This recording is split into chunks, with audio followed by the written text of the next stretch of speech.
تایم موتور 2400 جی دی آی هیوندای کیا رو میخواستم بهتون بگم. اول از اویل پمپ شروع میکنم.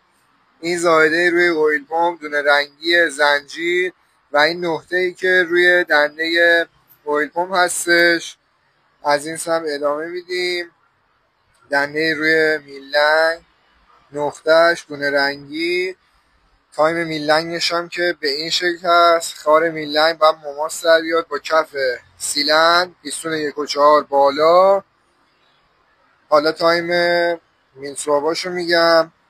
این زائده ای که روی دنده هستش با دونه رنگی میزون میشه، میریم تا دنده میلسواب هوا، دونه رنگی زنجیر، دونه رنگی زنجیر. این هم شد تایم موتور 2400 جی دی آی.